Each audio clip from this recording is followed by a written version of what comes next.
चलो good morning सबको। Polymer नाम का टॉपिक हमारा शुरू है। उस पॉलीमर का आर्टिकल हम देख रहे हैं। उसमें ऑलरेडी हमने पॉलीमर और पॉलीमर का क्लासिफिकेशन अलग अलग तरीके से किया है। 7 प्रकार से हमने उस पॉलीमर का वहाँ पे क्लासिफिकेशन इसके पहले देखा है। और उसके बाद अभी आगे का जो आर्टिकल हमारा उस पॉलीमर टॉपिक के लिए शुरू था वो था जनरली वहाँ पे एडिशन पॉलीमर और दूसरा था कंडेंसेशन पॉलीमर। इन दोनों पॉलीमर्स के कुछ एग्जांपल जिनका प्रिपरेशन वगैरह आर्टिकल हमें देखना है। तो एडिशन पॉलीमर्स का भी हम आर्टिकल देख रहे हैं। तो एडिशन पॉलीमर्स के प्रिपरेशन में से पहला जो छोटा सा आर्टिकल हमने मैकेनिज्म का कल के आर्टिकल में बताया था, फ्री रेडिकल मैकेनिज्म। तो फ्री रेडिकल मैकेनिज्म हमने बताया था कल के आर्टिकल में, जिसमें जो मैकेनिज्म डिफरेंट इनिशिएटर्स का यूज करके हम कैरी आउट करते हैं और वो मैकेनिज्म एक्चुअल 4 स्टेप में कैरी आउट होता है। जो 4 स्टेप हमने कल बताए थे, एक्सप्लेन किए थे उस मैकेनिज्म के, पहली थी स्टेप उसमें फ्री रेडिकल फॉर्मेशन की, फॉर्मेशन ऑफ फ्री रेडिकल। पहले स्टेप में जो फॉर्मेशन होता है फ्री रेडिकल का, जैसे हमने वहां पे बेंजोइल पेरोक्साइड लिया था एज ए इनिशिएटर्स।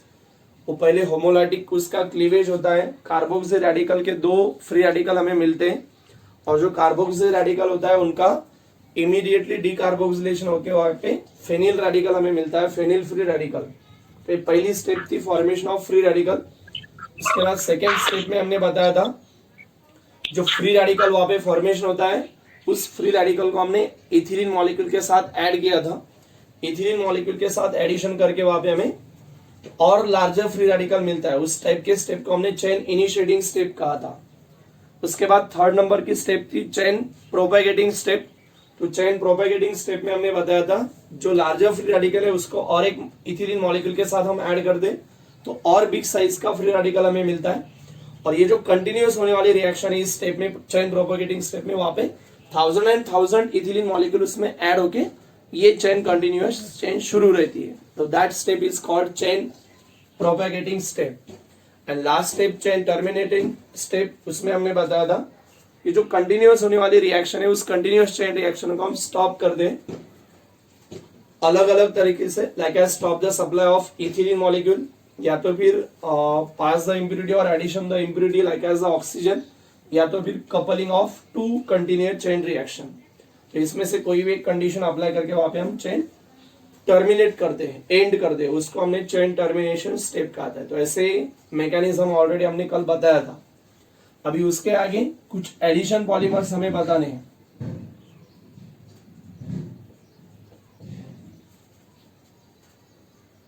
कुछ एडिशन पॉलीमर्स का हमें प्रिपरेशन एक्सप्लेन करना है। तो 4 पॉलीमर्स एडिशन पॉलीमर्स के हमें देखने हैं। तो उसमें से हम पहला देखने वाले अभी, पहला polymer low density polymer of ethene. Ethene से बना होता है। इसको हम लो का L, डेंसिटी का D, पॉलीमर का P और इथीन का E। सो उसको कंडेंस फॉर्म में हम शॉर्ट फॉर्म में अगर देखते हैं तो LDP पॉलीमर बोलते हैं, या सिर्फ LDP, क्योंकि इथीन का पॉलीमर है, LDP बोला तो भी चलेगा। तो पहले प्रकार का पॉलीमर हमें देखना है लो density polymer of ethene, that is LDPE polymer, low density polymer of ethene. यहाँ पे अगर हम देखते हैं तो इस इथीन या इथिलीन मॉलिक्यूल का हमें पॉलीमराइजेशन करना है और उनका पॉलीमराइजेशन करके पॉलीमर हमें प्रिपेयर करना है। तो लो डेंसिटी पॉलीमर ऑफ इथीन का अगर हम ऑब्जर्वेशन करेंगे तो सबसे पहले यहाँ पे हमें जो मोनोमर्स चाहिए वो हम यहाँ पे यूज करेंगे, लाइक एज इथीन। इथीन को हम पॉलीमराइज कर दें, at about 300 200 to 300 degree Celsius तक। अंडर वहां पे 1000 to 2000 एटमॉस्फेरिक प्रेशर वहां पे प्रेजेंट रहेगा। Okay, in presence of as a catalyst वहां पे प्रेजेंट रहता है। तो इसका पॉलीमराइजेशन होके हमें LDPE, that means low density polymer of इथिन वहां पे मिल जाएगा। इथिन को हम पॉलीमराइज कर रहे हैं। Ethene on polymerization at about 200 to 300 degrees Celsius under the 1000 to 2000 atmospheric pressure. Then it undergoes polymerization and then to form the LDPE polymer. इस प्रकार का जो LDPE पॉलीमर है, LDPE पॉलीमर होता है वो ब्रांच प्रकार का पॉलीमर्स होता है जिसमें लीनियर चेन का हाइड्रोजन यहाँ पे एब्स्ट्रैक्ट होके ये ब्रांच वहां पे ग्रोज होती है। इसको अगर हम मैकेनिज्मली देखेंगे तो एक्चुअली इसको हम ऐसा रिप्रेजेंट कर सकते हैं CH3 CH2 CH2 CH2 इस प्रकार की एक चेन है। इस चेन में एक्चुअल अगर हम देखते हैं तो यहाँ पे दो हाइड्रोजन है, लाइक एज इसको हम यहाँ पे रिप्रेजेंट करेंगे। एक चेन है इसमें, इसको हम ऐड करते हैं like as CH2 CH2 CH2 के साथ। यहाँ पे इस कार्बन के पास ऑलरेडी एक सिंगल इलेक्ट्रॉन है। एक कार्बन और एक कार्बन को अटैच, इसका मतलब ये प्राइमरी कार्बन एटम है और प्राइमरी कार्बन एटम पे एक सिंगल इलेक्ट्रॉन है, दैट मींस वो प्राइमरी फ्री रेडिकल है। तो यहाँ पे क्या होता है, जो चेन है उस चेन का जो मिडल कार्बन होता है उस मिडल कार्बन का हाइड्रोजन यहाँ पे एब्स्ट्रैक्ट किया जाता है। तो एब्स्ट्रैक्ट करने के बाद अगर हम देखते हैं तो ये चेन ऐसे मिलेगी हमें CH2 CH2।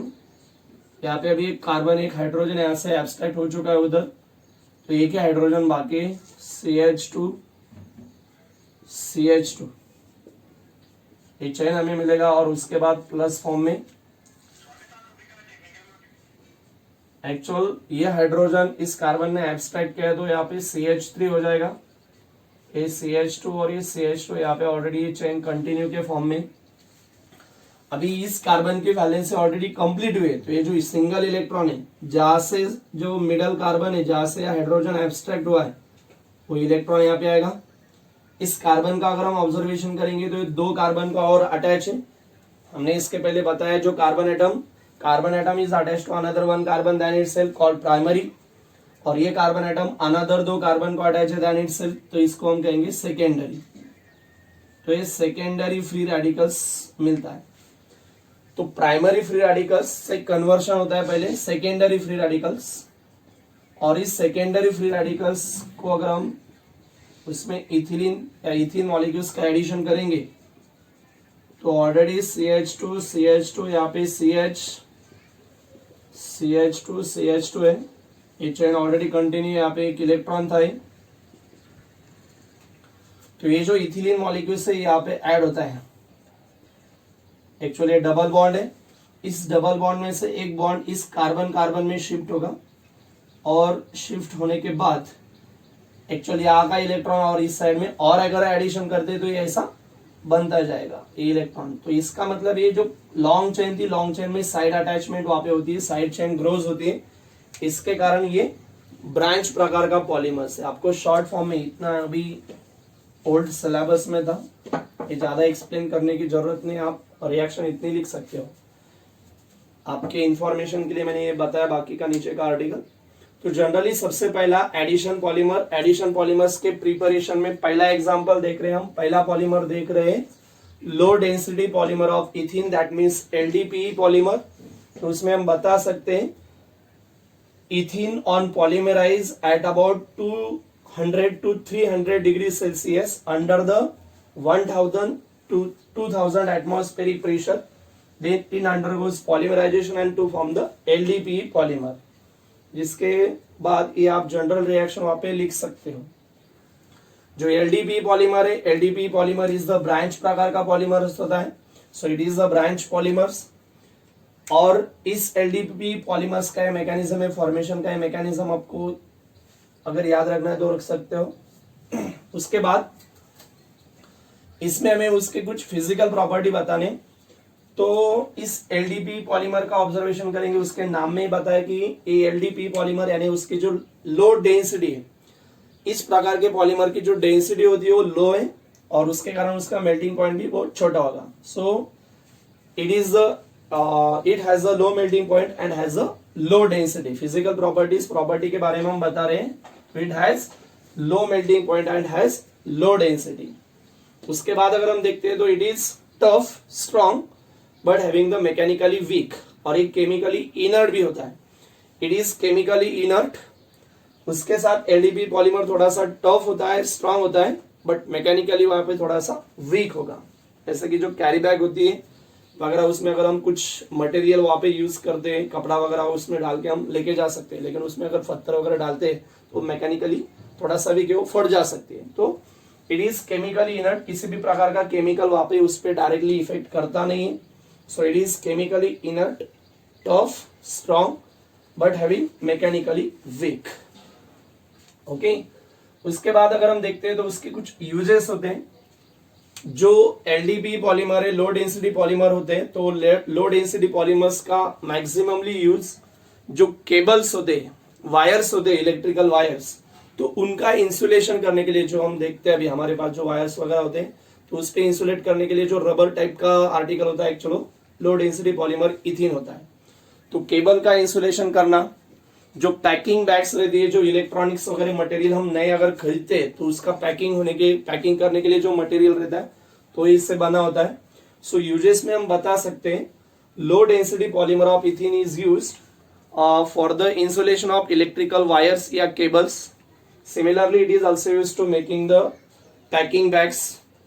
It is also used to the making bottles, जो पानी बॉटल्स होते हैं जनरली, जिनको हम प्रेस करते हैं तो वो बन सकते हैं, थोड़ा सा सॉफ्ट टाइप के बॉटल्स होते हैं, तो उस प्रकार के बॉटल्स वगैरह प्रिपेयर करने के लिए हम इसका यूज करते हैं।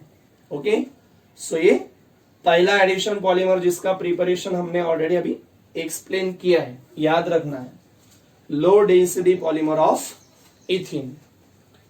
आया समझ में? एडिशन पॉलीमर्स, आज का आर्टिकल हम देख रहे हैं, इसके पहले का आर्टिकल पॉलीमर का क्लासिफिकेशन और बाद में फ्री रेडिकल मैकेनिज्म का बताया। अभी एडिशन के पॉलीमर्स के कुछ प्रिपरेशन का आर्टिकल हम बता रहे हैं। उसमें से पहला प्रिपरेशन हमने बताया लो डेंसिटी पॉलीमर ऑफ इथिन, उसका प्रिपरेशन ऑलरेडी मैंने आपको उसका थोड़ा सा मैकेनिज्म का पार्ट बताया, और उसके एक दो फिजिकल प्रॉपर्टी और बाद में application uses. Low density polymer has a low melting point and also low density. It is chemically inert. It is tough, strong but mechanically weak. उसके बाद यूज में हमने बताया कि जनरली इस प्रकार का polymers generally it is used to insulation of cables. It is also used to making the packing bags. It is also used to making the toys, जो छोटे बच्चे के खिलौने होते हैं वो बनाने के लिए हम इसका यूज करते हैं। It is used to making the bottles etcetera. इससे कुछ वहां पे एप्लीकेशंस। तो पहला पॉलीमर अपना यहाँ पे खत्म हुआ है, लो डेंसिटी पॉलीमर ऑफ इथिन। और याद रखना है, इस प्रकार का पॉलीमर वहां पे इथिन का ब्रांच प्रकार का है, क्योंकि लॉन्ग चेन में साइड अटैचमेंट है। इसके पहले हमने लीनियर पॉलीमर, ब्रांच पॉलीमर क्या होता है वो ऑलरेडी बताया है। तो इथिन का जो एलडीपी पॉलीमर होता है वो ब्रांच पॉलीमर का टाइप है। उसके बाद अभी सेकेंड नंबर का एडिशन पॉलीमर जिसका प्रिपरेशन हमें देखना है, वो भी इस इथिन मटेरियल से ही बना होता है। हाई डेंसिटी पॉलीमर ऑफ इथिन, उसको हम लो की जगह से हाई तो H, high density polymer of इथिन, तो उसको हम शॉर्ट फॉर्म में कहते हैं HDPE या HDP, high density polymer of इथिन। तो और एक बार, ये भी इथिन का पॉलीमर है, तो इथिन यहाँ पे मोनोमर हमें यूज करना है। इथिन के बहुत सारे मोल्स, उसका पॉलीमराइजेशन हम करेंगे।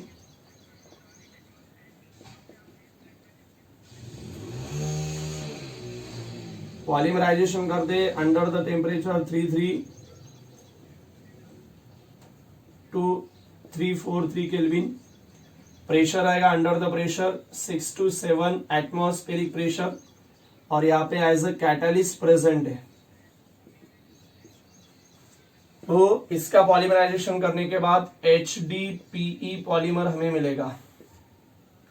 तो HD पॉलीमर, उसका जनरल रिप्रेजेंटेशन हमने बताया है CH2 होता है। लॉन्ग चेन होती है, इस प्रकार का पॉलीमर वहां पे लीनियर पॉलीमर रहेगा। जो ऊपर का हमने बताया था लो डेंसिटी पॉलीमर ऑफ इथीन, तो यहाँ पे ऐसी चेन थी, चेन में साइड अटैचमेंट थी, इसलिए वो ब्रांच पॉलीमर था। लेकिन अभी जो हम दूसरा पॉलीमर देख रहे हैं इथीन का, high density polymer of ethene, तो इस पॉलीमर का अगर हम ऑब्जर्वेशन करेंगे तो ये यहाँ पे लीनियर चेन के फॉर्म में प्रेजेंट रहेगा। सो इसके कारण HDPE polymer is the linear polymer. तो यहाँ पे हम बता सकते हैं high density polymer of ethene का 2 मार्क्स के लिए अगर आपको क्वेश्चन आता है, explain the preparation of high density polymer of ethene या how will you prepare high density polymer of ethene, तो आप उसमें बता सकते हो when ethene on polymerase at about 333 to 343 Kelvin under the pressure of 6 to 7 atmospheric pressure in presence of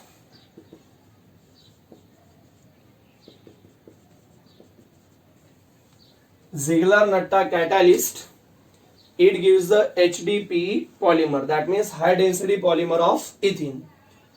तो यहाँ पे जनरल रिएक्शन जो रिएक्शन है वो रिएक्शन आप उसके नीचे लिख सकते हो। यहाँ पे बताया मैंने एक स्पेशली कैटालिस्ट हमने यूज किया है Ziegler-Natta कैटालिस्ट। अभी Ziegler-Natta कैटालिस्ट का मीनिंग है C2H5 थ्राइस टाइम एयर, यानी कि एल्यूमिनियम को 3 इथिल ग्रुप वहां पे अटैच है, C2H5 C2H5 C2H5, तो 3 है इसीलिए ट्राई इथिल, और ये कौन है एल्यूमिनियम।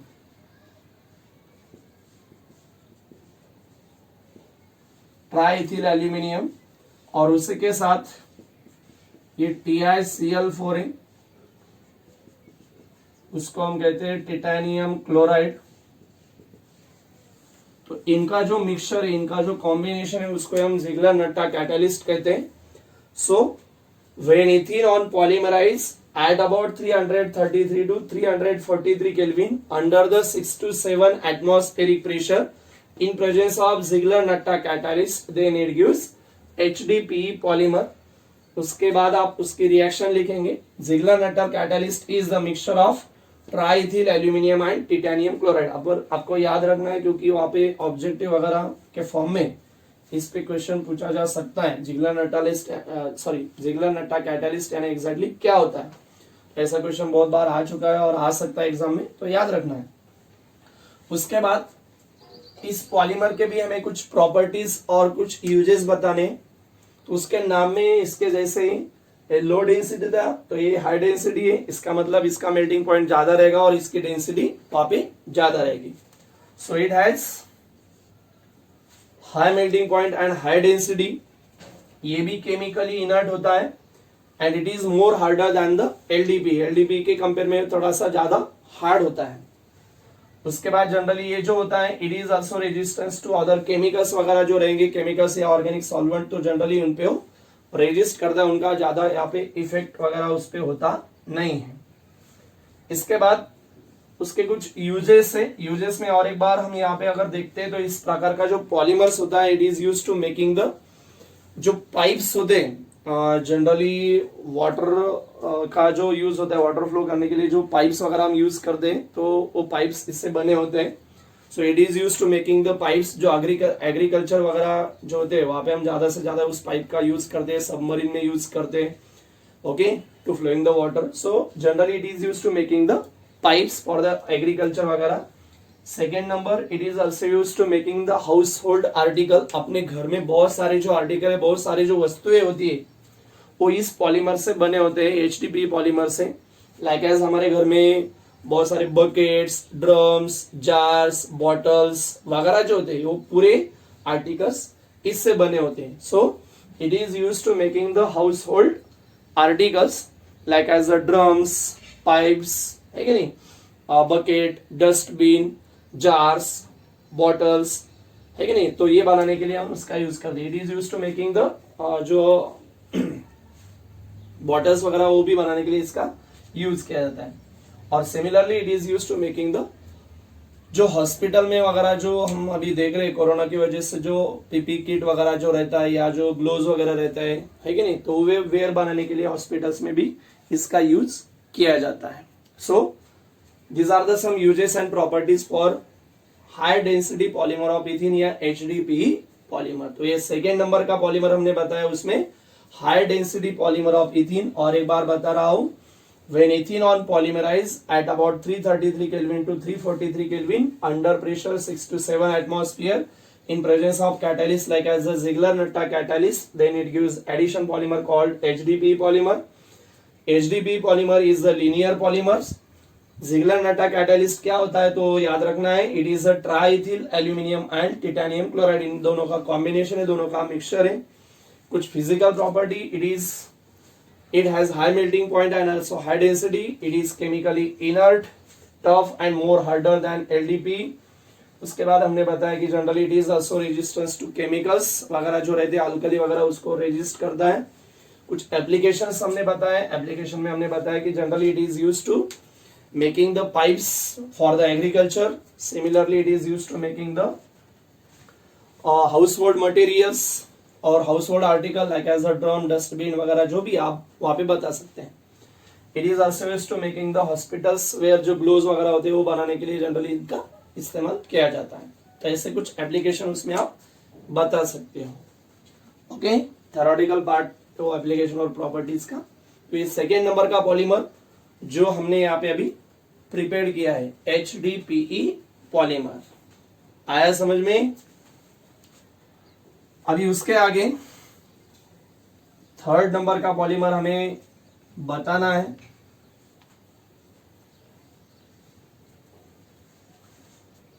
थर्ड नंबर का पॉलीमर देखेंगे हम एडिशन पॉलीमर्स के लिए, वो है अभी टेफ्लॉन पॉलीमर। एडिशन पॉलीमर्स के प्रिपरेशन में थर्ड नंबर का पॉलीमर जिसका हमें प्रिपरेशन देखना है, जिसका नाम है टेफ्लॉन। तो टेफ्लॉन प्रिपेयर करने के लिए स्टार्टिंग मटेरियल वहां पे हमें चाहिए, एक्चुअल आपको अभी ये पता है CH2 डबल बॉन्ड CH2, इसका मतलब इथीन या कॉमन सिस्टम में उसको हम इथिलीन कहते हैं। तो अगर हम देखते हैं तो इस कार्बन में एक्चुअल इसको हम ऐसा लिख सकते हैं CH, एक कार्बन जिसको दो हाइड्रोजन अटैच है, इस कार्बन में डबल बॉन्ड है और इस कार्बन में और दो हाइड्रोजन उसको सिंगल कोवेलेंट बॉन्ड से ज्वाइंट है। तो यहाँ का हम एक हाइड्रोजन निकाल देंगे, यहाँ पे एक फ्लोरीन रिप्लेस कर दें, यहाँ से भी एक हाइड्रोजन निकाल देंगे, यहाँ पे एक फ्लोरीन अटैच कर दे एक्चुअल कार्बन में और एक बार डबल बॉन्ड, यहाँ का भी हाइड्रोजन निकाल दिया एक फ्लोरीन, यहाँ का भी अगर हमने निकाल दिया तो यहाँ पे फ्लोरीन बाकी रहेगा। ओके, तो इसको हम लिख सकते हैं। इसके अलावा सिर्फ ये बनेगा CF2 डबल बॉन्ड CF2, इथिन से बना हुआ है डायरेक्टली, आपको अभी याद रखना मैंने बताया सिर्फ। तो इसको हम कहते हैं, एक्चुअली ये था इथिन ETHENE। तो इससे जो कंपाउंड बना होता है, तो इसमें अगर आप देखेंगे तो इसमें अभी फ्लोरीन एटम कितने, टोटल 4 है। तो 4 है, इसके कारण टेट्रा। कौन 4 है? फ्लोरीन, क्लोरीन, ब्रोमीन वगैरह हेलोजन रहते हैं तो उसको हम हेलो फॉर्म में फ्लोरो करेंगे। अगर क्लोरीन होता तो क्लोरो, ब्रोमीन होता तो ब्रोमो। सो टेट्रा फ्लोरो, और ये ओरिजिनल कंपाउंड था इथीन।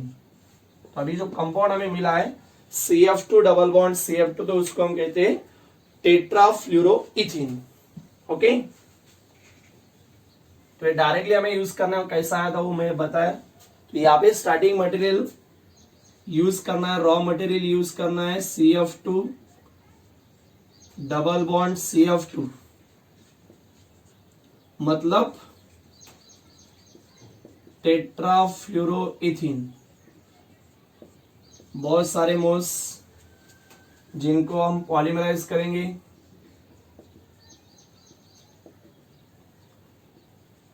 पॉलीमराइजेशन करने के बाद अगर हम देखते हैं तो आपको पता है अभी CF2 डबल बॉन्ड CF2, और अगर हम देखते हैं यहाँ पे तो CF2 डबल बॉन्ड CF2, बहुत सारे मोल्स रहेंगे। तो यहाँ का एक बॉन्ड यहाँ पे शिफ्ट होता है कि नहीं, यहाँ का और एक बार यहाँ पे शिफ्ट होता है, यहाँ का और बहुत सारे रहेंगे। तो ये रिपीटिंग यूनिट है। तो डायरेक्टली मैं यहाँ पे लिख देता हूँ CF2, जैसे इसके पहले का जो था CH2, तो यहाँ पे सिर्फ CF2 है। तो ये पॉलीमर यहाँ पे बना होता है। Number of moles, number of chain, यहाँ पे रिपीटिंग यूनिट बहुत सारे रहेंगे, CF2 CF2 CF2 CF2 CF2, इसके पहले भी CF2 CF2 CF2 बहुत सारे, तो बहुत सारे इसका मतलब पॉली, और कौन बहुत सारे उसमें, टेट्रा फ्लोरोइथीन है। टेट्रा फ्लोरोइथीन के बहुत सारे मॉलिक्यूल्स वहां पे कंबाइन किए, इसके कारण जो पॉलीमर हमें यहाँ पे मिलेगा उसको हम क्या कहेंगे, पॉली टेट्रा फ्लोरोइथीन। पॉली का P, टेट्रा का T, फ्लोरो का F और इथीन का E, तो इसको हम PTFE पॉलीमर भी बोलते हैं। और कॉमनली जो पॉली टेट्रा फ्लोरोइथीन है दैट मीन्स PTFE पॉलीमर है, उसको हम टेफ्लॉन पॉलीमर कहते हैं। टेफ्लॉन आपने सुना होगा बहुत सारे बात, तो टेफ्लॉन पॉलीमर वहां पे ये मिलता है। तो थर्ड नंबर का एडिशन पॉलीमर्स का प्रिपरेशन हम देख रहे हैं, टेफ्लॉन। टेफ्लॉन को हम बोलते हैं पॉलीटेट्राफ्लोरोइथीन। तो यहाँ पे हम बता सकते हैं उसका और एक बार प्रिपरेशन 2 मार्क्स के लिए छोटा सा आर्टिकल, तो उसमें हम बताएंगे when tetrafluoroethene on polymerise then it gives a polytetrafluoroethene, that means PTFE polymer. It is also called as the Teflon polymers. और एक बार अगर हम देखते हैं तो ये जो पॉलीमर्स होता है, ये पॉलीमर्स वहाँ पे हार्ड होता है। उसके बाद ये भी जनरली जो बहुत सारे केमिकल्स वगैरह रहते हैं तो उस केमिकल्स को रेजिस्ट करता है, it is resistance to chemical. Okay, तो इसके कारण जनरली इस टाइप के जो पॉलीमर्स है यानी कि टेट्राफ्लोरोइथीन पॉलीमर है, टेफ्लॉन पॉलीमर्स है, तो टेफ्लॉन पॉलीमर्स का हम यूज ज्यादा से ज्यादा जो कुकिंग वगैरह पैंस होते हैं जिसमें हम फूड वगैरह वहाँ पे कुक करते हैं, तो उसके जो पैंस होते हैं उसके हैंडल बनाने के लिए, उसके बाद जनरली जो गैस्केट होते हैं, पानी के जो वॉल्व होते हैं वो बनाने के लिए इसका यहाँ पे यूज करते हैं। So generally it is use to making walls, gasket, है कि नहीं, उसके साथ कुकिंग पैंस, उसके हैंडल वगैरह बनाने के लिए जनरली इसका यूज करते हैं। तो ये उसमें से थर्ड नंबर का एडिशन पॉलीमर है टेफ्लॉन पॉलीमर, उसको हम पॉलीटेट्राफ्लोरोइथीन पॉलीमर भी बोलते हैं, याद रखना है। और उसके बाद अभी फोर्थ नंबर का एडिशन पॉलीमर पॉली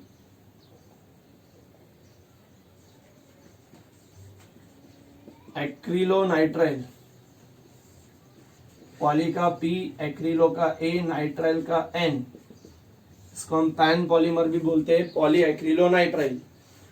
तो पॉली एक्रिलोनाइट्राइल पॉलीमर का प्रिपरेशन, और एक बार यहाँ पे एक्रिलोनाइट्राइल हमें यूज करना है एज अ स्टार्टिंग मटेरियल, तो CH2 double bond CHCl,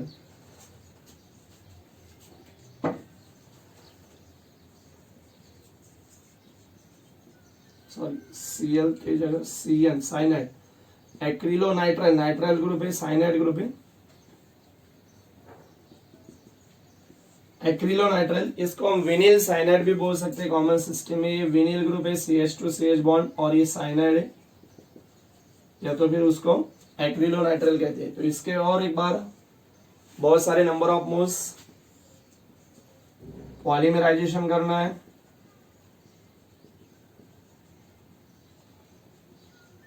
polymerisation in presence of कोई भी एक परऑक्साइड जहां पे वो कैटालिस्ट का काम करेगा, in presence of peroxide as a catalyst.